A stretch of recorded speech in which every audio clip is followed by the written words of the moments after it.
Commander Elias Rourke sat in the quiet cockpit of his small patrol ship, listening to the soft hum of the engines as the stars drifted slowly past the glass.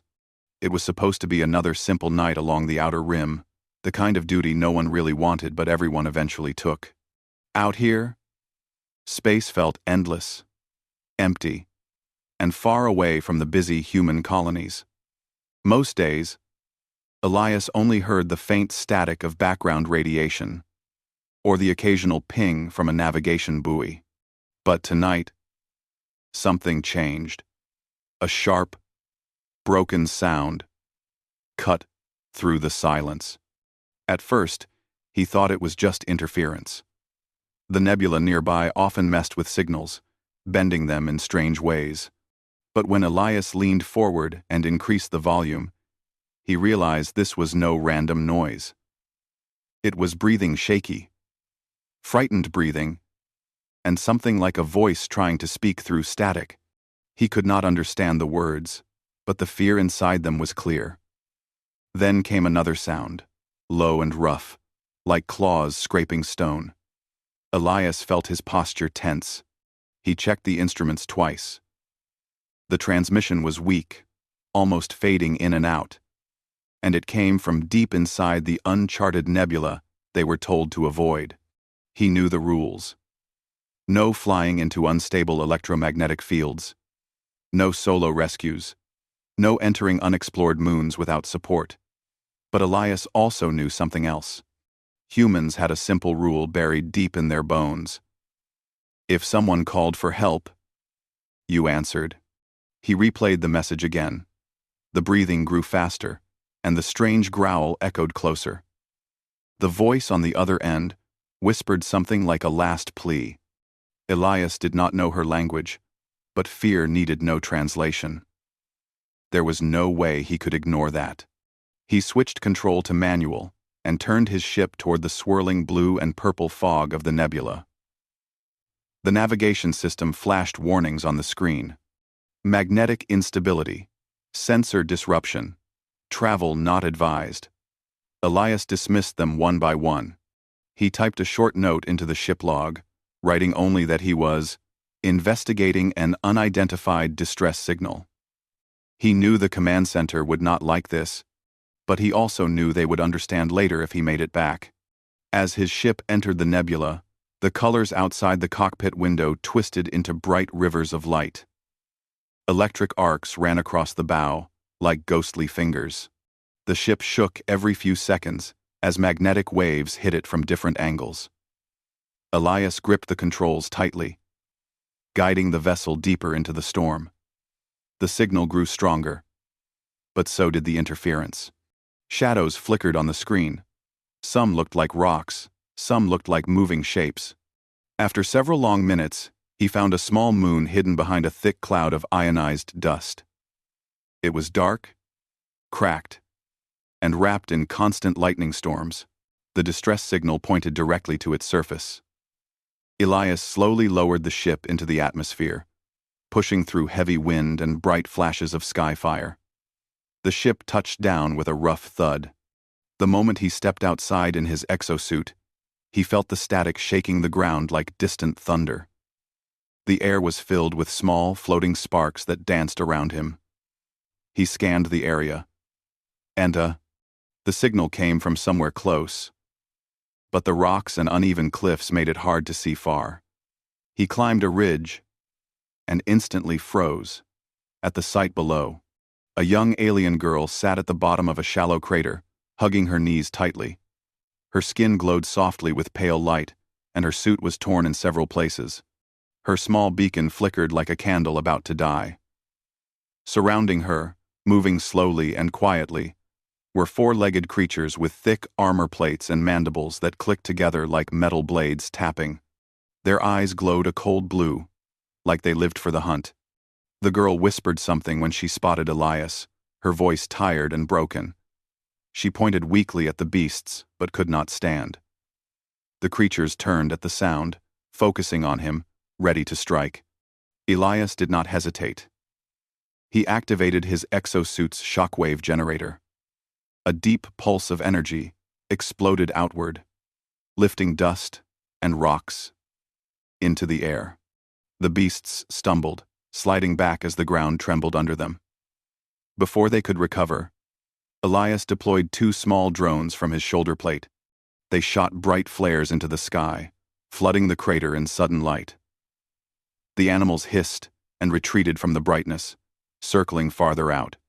He jumped down into the crater and knelt beside the girl. She stared up at him with wide, glowing eyes. Her chest rose and fell quickly, but she managed to whisper something again. He could not understand the words, but the meaning was clear. Relief. "It's all right," Elias said in calm voice, even though she probably could not understand him. "I'm here. You're safe now." He lifted her gently, careful not to touch the damaged parts of her suit. She was light, almost weightless, in his arms. The beasts growled from the shadows, but they kept their distance now, shaken by the shockwave and the flares. Elias carried the girl up the crater's edge, while the drones hovered around them like protective lights.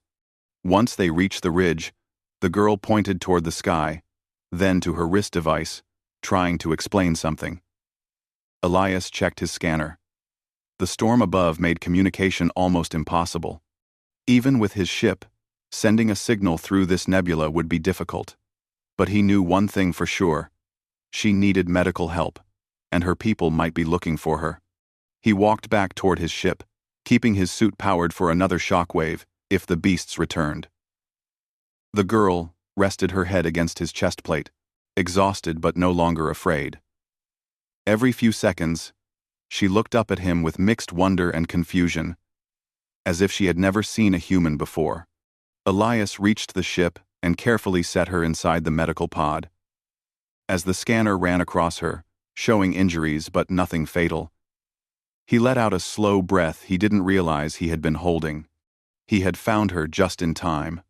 Outside, the storm roared again, and the beasts howled from the distance. But Elias was already planning his next move. He had answered the call. Now, he just had to get her home. If you'd like, I can write part 2 with the same style, 1,000 words, simple English, and engaging narrative. Commander Elias Rourke watched the medical pod run its scans, the gentle blue light sliding across the alien girl's fragile form.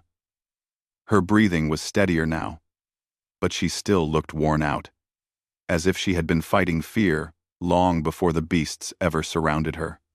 Her glowing skin flickered weakly every few seconds, almost like a candle fighting against the wind. Elias wondered how long she had been alone on this harsh moon. Inside the pod, she opened her eyes slightly. They were large and bright, shaped differently from human eyes, with shifting colors that reminded Elias of nebula clouds. She stared at him with a mix of curiosity and confusion. She did not speak, but he could see the unspoken question in her expression. She wanted to know who he was and why he had risked so much to help her. Elias gave a small smile, hoping it would make sense to her even without shared language. "You're going to be all right," he said gently. "We just need to get out of this storm." She blinked slowly, as if she understood the tone, if not the words. Outside the ship, lightning cracked across the sky again, lighting up the jagged surface of the moon. The beasts were still out there somewhere. The storm made them bold, hiding them in the shadows between flashes of light. Elias could not stay here long. The nebula's magnetic waves were growing stronger, and the ship's shields wouldn't last forever. He turned to the control screen and checked the readings. The nebula blocked almost all long-range signals, making communication with command impossible. Even short-range scans were scattered. If he kept flying blindly through it, he could crash into a floating rock or get caught in an ion surge. He needed to find a stable area, some stretch of land or sky where the storm weakened enough for even a weak signal to pass through. The girl in the pod made a soft sound. Elias turned back and saw her lift her hand, pointing weakly at her wrist device. The hologram on it flickered but showed what looked like a star map with a marked location far from their current position. She spoke a word, a short, soft sound, that he didn't understand, but her tone carried hope. "You want to go here?" he asked, pointing at the glowing marker on the map. She nodded, very slowly. "Is that your people?" He tried again. Another weak nod. Elias tapped his chin. Reaching that location meant crossing the wild terrain and navigating through the roughest part of the storm. His ship could fly, but the storm currents would throw it around like a toy. It would be safer to travel on foot for part of the way, then fly once they reached calmer air. It wasn't an easy plan, but it was the only chance. He opened the pod. "All right," he said. "Let's get you moving." The girl sat up with effort. Elias gently helped her to her feet. She was light. Almost too light. Like her bones were thin, and her body built for low gravity. She leaned on him as they walked toward the exit ramp. Before opening the door, Elias grabbed an emergency pack, 2 light drones, and a portable shield emitter. He clipped everything onto his suit. When the door opened, the storm greeted them with a loud growl of wind. Sparks danced across the ground, like tiny stars falling from the sky. The girl flinched at the sound, but Elias tightened his arm around her shoulders. "You're safe," he said, steady and calm. She looked up at him again, her glowing eyes softening. Even without shared language, trust formed between them. They walked across the rocky terrain, the drones floating around them like protective fireflies. Every few minutes, Elias stopped to scan the area. The beasts moved differently now. They stayed hidden but followed quietly, watching from the edges of the storm. Their glowing eyes faded in and out of sight, like distant lanterns. Elias kept his hand near the shockwave control on his suit. If the animals attacked again, he would need to react fast. After a while, the girl tapped his arm and pointed ahead. There was a small canyon with walls covered in vines that glowed in soft green patterns. Her species must have known the terrain well to mark that place. It looked much calmer than the open ground. "Good choice," Elias said. They entered the canyon, and the storm sound softened. The air felt warmer, and the vines on the walls pulsed gently, casting a soft light that made the path easy to see. The girl touched one vine lightly with her fingers. It glowed brighter at her touch. She whispered something, maybe a word of thanks to the plants, or a memory of her home. Elias watched her quietly. Even hurt and frightened, she carried herself with grace. She wasn't helpless. She had survived alone on this moon long enough for him to find her. Humans would admire that strength. As they walked deeper, she began trying to communicate. She pointed at herself and said her name, Sira. Elias repeated it to show he understood. Her eyes lit with a spark of happiness. She pointed at him. "Elias," he answered, tapping his chest plate. She tried to say it, but her mouth shaped the sound differently, turning it into something like Elias. Elias chuckled softly. They continued forward, and for a brief time, the journey felt peaceful. But calm moments rarely lasted long on this moon. When they reached the end of the canyon, the ground trembled. Stones rolled down the sides. Sira grabbed Elias's arm, her eyes wide with fear. The beasts were here. They had followed silently and now blocked the exit, their glowing mandibles clicking in the dark. Elias stepped forward, putting himself between Sira and the creatures. He activated the portable shield. A transparent barrier shimmered around them, glowing faintly under the storm lights. The beasts snarled and slammed against it, testing its strength. It held, but not for long. Sira pointed to a narrow path climbing up the canyon wall. It looked steep and slippery, but it led away from the beasts and back toward the direction of the map marker. Elias nodded. "Good eye." He lifted the portable shield device and set it to overload. "This will distract them," he said. Even if she didn't understand, she watched his actions closely and nodded. He activated the overload and grabbed Sira's hand. "Run." The shield exploded with a bright flash, not harmful but loud enough to stun the beasts. Elias and Sira sprinted up the narrow path. The ground shook under their feet. Sparks lit the air. Sira stumbled once, but Elias caught her quickly.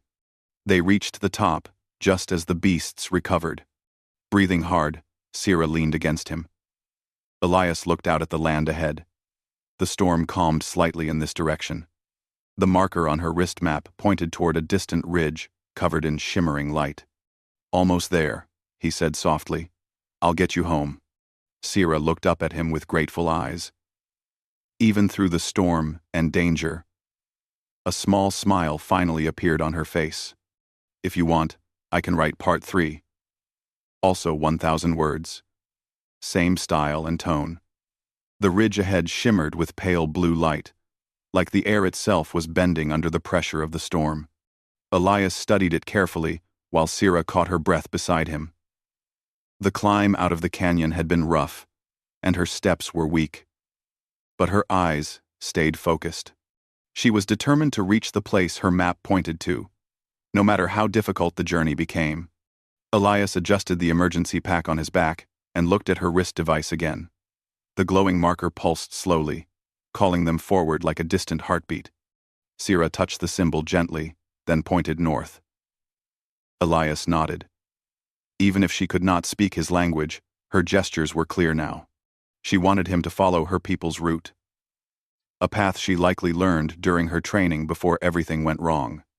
They began walking along the ridge, moving carefully between broken stones and glowing moss patches. The wind high above them carried a low humming sound, like a giant creature breathing through the clouds. Sira flinched whenever the sound grew louder, but Elias stayed close, keeping one hand near the controls of his exosuit. As they walked farther, the storm weakened enough for light to filter through the sky. Strange plants, shaped like curled ribbons, swayed gently in the wind. They glowed in soft patterns, creating trails of colors along the path. Sira reached out and brushed her fingers across one. The plant responded by brightening and emitting a soft, chime-like sound. Elias raised an eyebrow. "You know these plants?" Sira made a small, circular motion with her hand, then tapped her forehead. He guessed she meant something like memory or knowledge. Perhaps her people studied this moon or considered it part of their territory. It explained why she knew where to go even though the land looked unfamiliar to him. They walked in quiet for a while. Elias had learned early in his career that silence during dangerous missions wasn't empty. It allowed people to listen to the land, to the wind, to their own fears. But in this moment, the silence between him and Sira felt calm, not anxious. She walked closer to him now, trusting him more with each step. Eventually, they reached a section of the ridge where the ground narrowed into a natural bridge. The path dropped sharply on both sides. One slip would mean a long fall. Elias tested the surface with his boot. It held firm but cracked slightly under pressure. "Careful," he said softly. Sira nodded and stepped lightly, almost floating across the narrow passage. Elias followed close behind. Halfway across, the wind roared suddenly, shaking the bridge. Elias braced himself and reached for Sira, placing one steadying hand on her shoulder. She froze in fear for a moment but relaxed when she felt his grip. "It's all right," he murmured. They crossed safely, but the moment they stepped off the bridge, Sira pointed to the sky with panic in her eyes. Elias looked up and saw dark shapes circling above. They moved fast, wings slicing through the air like blades. They were not the same beasts they had escaped earlier. These creatures were larger, with long, thin bodies and glowing underbellies. Sira grabbed Elias's wrist and pulled him toward a cluster of rock pillars. He didn't know exactly what she planned, but he followed without hesitation. The flying creatures swooped lower, their wings creating sharp, whistling sounds through the storm air. Once behind the pillars, Sira pressed her palm against the stone. To Elias's surprise, the rock responded. A pale pattern appeared under her hand, lighting up like a hidden symbol. The ground beneath them trembled, and a narrow passage opened between the rocks. You knew this was here? Elias whispered. Sira gave a small nod, though her expression showed this was something she remembered only at the last second. She motioned him inside quickly. The passage closed behind them, muting the storm noises. Elias raised one drone to light the way. The tunnel inside was filled with old carvings, lines, circles, and shapes that seemed to tell stories. Sira traced her fingers along one symbol shaped like a pair of wings. Her expression softened. She whispered something, a word Elias didn't know, but he could sense it held meaning for her. Your history, he asked gently. Sira tapped her chest and then pointed at the symbols again. Elias nodded with understanding. These carvings must have been made by her people long ago. Maybe this moon had been used for training or exploration for generations. They walked deeper until the tunnel opened into a small cave glowing with natural light from crystal formations. The crystals pulsed like breathing, bathing the space in gentle blue colors. Sira stepped inside with awe. Though she had clearly seen places like this before, she walked toward a large crystal and touched it lightly. It brightened and released a soft, soothing hum. Elias watched her in silence. In that moment, the fear in her eyes faded completely. She looked peaceful, almost healed by the crystal's sound. The glow reflected in her eyes, making them shine even brighter than before. But peace lasted only a moment. A loud crack echoed behind them. Elias jumped to his feet and scanned the cave entrance. Something heavy moved outside. The ground vibrated. Sira stepped closer to him, her earlier calm replaced by fear again. The creatures outside had found the passage. Elias activated his exosuit's shield and placed himself between Sira and the entrance. He motioned for her to stay behind him. She shook her head and pointed at the crystals, then made a gesture like spreading light. Elias didn't understand at first. But then the crystals around them reacted to her fear, glowing brighter, humming deeper. She pressed her palm to the largest crystal. A surge of light spread through the cave, traveling up the walls and out through the cracks in the stone. The glow shot toward the entrance like a wave. Elias stepped back as the light grew stronger. Outside, the creatures screeched, the sound sharp and angry. The light grew even brighter, too bright for their glowing eyes. They retreated, wings beating urgently as they fled from the cave entrance. When the light dimmed again, the cave fell quiet. Sira's shoulders dropped with exhaustion, but she gave Elias a small smile, trying to show she was all right. You did that, Elias said softly, impressed. She nodded weakly. Elias stepped forward and placed a hand gently on her shoulder. You're stronger than you think. Life. Sira looked at him with tired but grateful eyes. He glanced back at her wrist device again. The marker was still pulsing, and the ridge they needed to reach wasn't far now. Come on, he said softly. Let's finish this. They left the cave together, stepping out into a calmer stretch of the storm. The land ahead glowed faintly under the fading light. The final part of the journey waited for them, and Elias knew they were closer than ever to finding her people.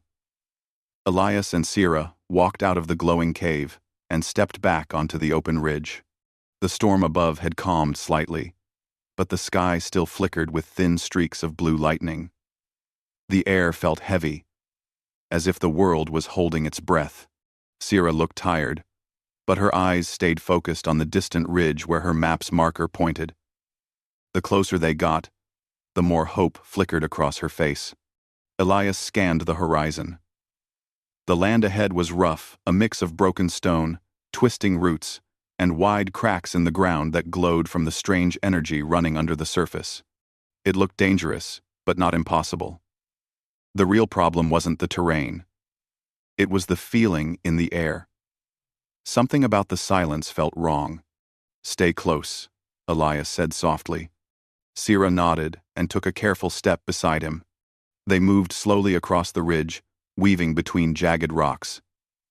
The glowing moss under their feet lit their way.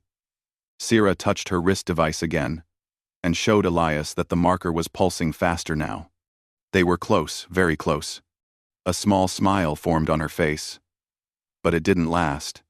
The ground trembled lightly. At first, Elias thought it was just the storm shifting again.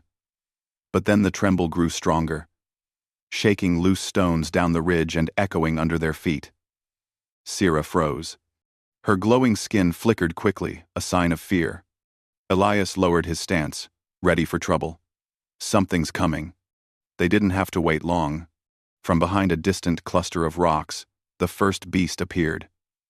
It was one of the same creatures they had faced before: thick armor plates, long mandibles, glowing blue eyes.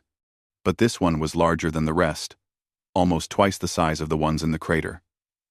When it stepped forward, the ground shook again. Sira grabbed Elias's arm and pointed behind the creature. More shadows moved, more glowing eyes, more bodies rising from the darkness. A pack, dozens of them. Elias clenched his jaw. These beasts had tracked them from the canyon, through the storm, all the way here. They weren't acting with random instinct. They were being pulled by something stronger, perhaps a hive-like mind that had decided Sira did not belong on this moon. The largest creature let out a low, vibrating roar. The pack responded with clicking mandibles, their bodies shifting in unison. "They're preparing to charge," Elias whispered. Sira's hands trembled. She pointed urgently toward the ridge ahead, the place the marker pointed to. The ridge shimmered with a different kind of light, a natural glow that reminded Elias of the crystals in the cave. If they could reach it, they might be safe.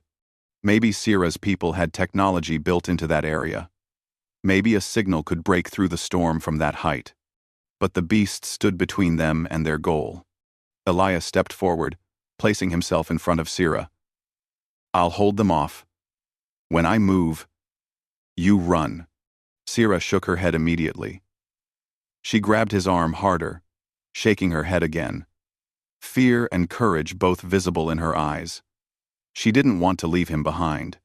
"I'm not leaving you," Elias said gently. "But someone has to create an opening." He activated the exosuit's shockwave generator. The energy built inside the suit, with a deep hum. Sira watched him with wide eyes, understanding what he planned, even if she didn't like it. Before she could protest again, the largest beast roared and charged. "Now!" Elias shouted. The ground thundered as the pack charged with it. Elias slammed his fist into the ground and activated the shockwave. A wide, violent pulse of energy burst outward, cracking the stone surface and blasting dust into the air. The front row of beasts stumbled and skidded back, their legs scrambling for grip. Some were thrown entirely off balance. "Run, Sira!" Elias shouted again. This time she obeyed. She sprinted toward the shimmering ridge, her steps light and quick, despite her exhaustion. Her glowing skin flickered brightly with every step, like a guiding light cutting through the storm. Elias followed her, keeping one eye on the beasts. His suit took the brunt of the charging creature's force, but they were strong, too strong to stall forever. One beast lunged from the side. Elias dodged and activated one of his drones. It zipped toward the creature, blasting a bright flare at point-blank range. The beast hissed and recoiled, giving Elias precious seconds to run. More beasts surrounded him. Elias fired shock pulses from his wrists, knocking them back. But for every one he pushed away, two more emerged from the storm. "Sira, keep going," he shouted breathlessly. Ahead of him, Sira reached the base of the shimmering ridge. She placed her hand on a glowing stone embedded in the rock. The stone lit up instantly and sent a wave of light climbing up the ridge like a rising sun. The glow spread across the entire slope, forming a faint, dome-like barrier. Elias didn't know what it was, but he knew one thing. He needed to reach it. He ran with all his strength, dodging jaws, claws, and snapping mandibles. One beast managed to bite down on his shoulder plate, pulling him sideways. The metal dented under the pressure. Elias grunted and fired a shock pulse directly into its face. The creature released him with a shriek. Sira saw him struggling. Her glow brightened, and she shouted something in her language, sharp, urgent, desperate. She reached out a hand toward him, urging him to hurry. Elias pushed himself harder. The beasts charged again, this time all at once, the ground shaking violently under their combined weight. Sira slammed her palm onto the glowing stone again. The light around the ridge intensified, spreading outward like a burst of energy. For a moment, the world turned bright blue.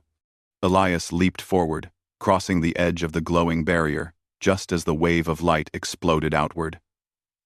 The beasts roared as it hit them. They were knocked back in all directions, scattering across the ridge like leaves in a storm. The shockwave of light pushed them far away, driving them down the slopes and into the darkness. Silence settled slowly after the echo faded. Elias collapsed to one knee inside the shimmering barrier, panting heavily. His suit sparked slightly from the damage, but he was alive. Sira rushed to him, kneeling in front of him with worry all over her face. She touched his damaged shoulder plate gently and whispered something soft. Then she looked him in the eyes and smiled, a grateful, relieved smile that said more than any words. Elias smiled back, breathless but steady. "Told you. I'm not leaving you." Sira helped him stand, her small hands surprisingly steady. Together they looked up at the glowing ridge, where a thin beam of light now stretched up into the sky, finally breaking through the storm. It was a signal. Her people would see it. "They're coming for you." Sira's eyes softened, shining with both hope and gratitude. They had survived the stampede, but the final moment her rescue was still waiting. Elias and Sira stood together beneath the glowing ridge, breathing slowly as the storm wind softened around them. The beam of light rising into the sky was bright and steady, cutting through the nebula like a knife through fog. It shimmered in long waves, pulsing with a rhythm that felt alive. Elias knew signals. He had spent years studying every form of communication across the sectors. And this was not just a flare or beacon. It was a calling signal, a guide, a message to anyone of Sira's species. "We are here. Come home." Sira stared at the beam with wide, shining eyes. Her skin glowed brighter than ever before, like her body recognized the signal and reacted naturally. She pressed a hand against her chest, and Elias could almost feel her heartbeat through the faint pulse of light spreading across her skin. "They'll find you," Elias said softly. She turned toward him, her expression full of relief, but also something deeper, something warm and grateful. Even though she couldn't speak his language, she understood exactly what he meant. The storm above slowly weakened, almost as if the ridge itself pushed the clouds back. In the clearing sky, Elias saw faint shapes, 3 of them moving toward the signal. They were sleek ships, glowing faintly with the same pale light as the crystals inside the cave. As they got closer, Sira's breathing hitched. She stepped forward, gripping Elias's hand tightly. The ships descended slowly and gracefully, their engines silent. They hovered above the ridge before lowering themselves onto flat stone platforms. Once the ships landed, a door slid open on the nearest one, and a soft, warm light spilled out. Figures walked down the ramp, tall, slender beings with glowing skin like Sira's. Their movements were smooth, almost floating. Their eyes shined with the same soft light that she carried. Sira let out a small sound, something between a laugh and a cry. She took one step forward, then stopped and looked back at Elias, as if asking permission to leave his side. Elias nodded gently. "Go on." Sira ran toward the figures. They met her halfway, wrapping her in gentle arms, touching her shoulders and face, as if confirming she was real and safe. The soft lights on their skin flickered rapidly. Maybe a form of emotional expression or language. Elias couldn't understand the sounds they made, but he understood their meaning. They were overjoyed to have her back. But soon their eyes shifted toward him.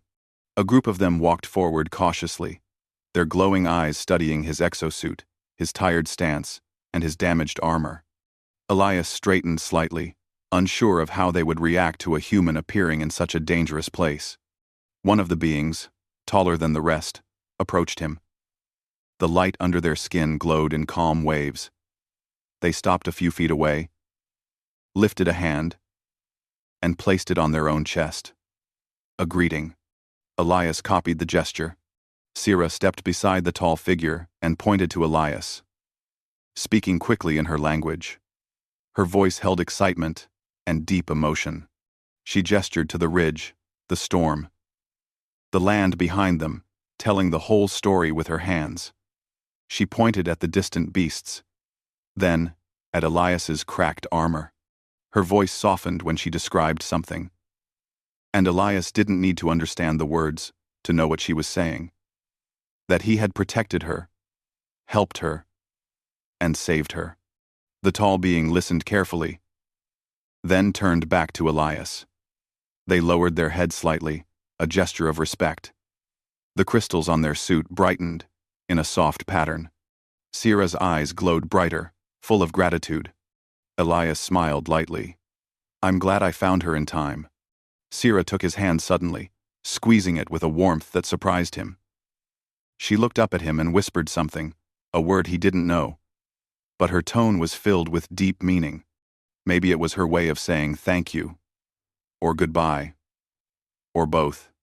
The tall figure gestured toward their ship, inviting Sira to return home. But Sira didn't let go of Elias's hand right away. She kept looking at him, her eyes asking a silent question. Elias chuckled softly. "I'll be okay. You're safe now. That's what matters." Sira hesitated for one more heartbeat, her light dimming for a moment as if she didn't want to part ways yet. But her people called gently, and she finally released Elias's hand. She stepped backward toward the ship, never taking her eyes off him. Before boarding, she lifted her wrist device one last time. She tapped a glowing symbol and pointed it toward Elias. A soft light formed between them, shaped like a small star. It floated in the air before drifting toward him and landing gently against his chest plate. When it faded, a faint symbol remained on his suit, a mark of gratitude, maybe even of friendship. Elias touched it carefully. "Thank you, Sira." She smiled bright and beautiful and then stepped onto her people's ship. The others followed her, and the ship door closed with a soft hiss. The engines hummed quietly as the ship lifted off the ground. The other two ships rose as well. They circled the ridge once, almost like a salute, before shooting upward through the storm.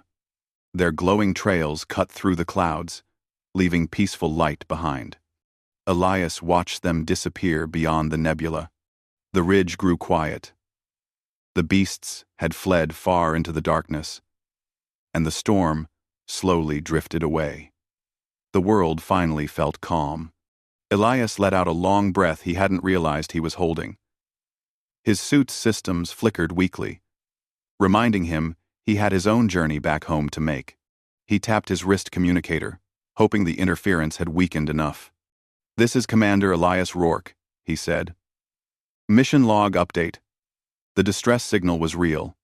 Alien survivor rescued. Species unknown but peaceful. Returning to patrol route." Static crackled at first. Then a faint reply came through. "Copy that. Commander. We're tracking your signal. Welcome back." Elias looked once more at the sky where Sira's ship had vanished. A peaceful smile touched his face.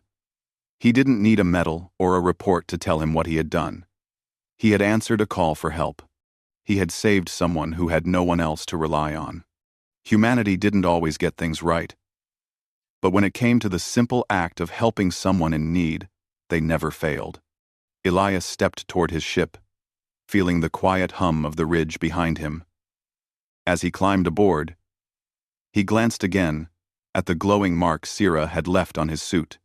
A gift, a memory, a promise that somewhere out there, in the wide stretch of stars, an alien girl named Sira would remember the human who came for her when she needed a hero.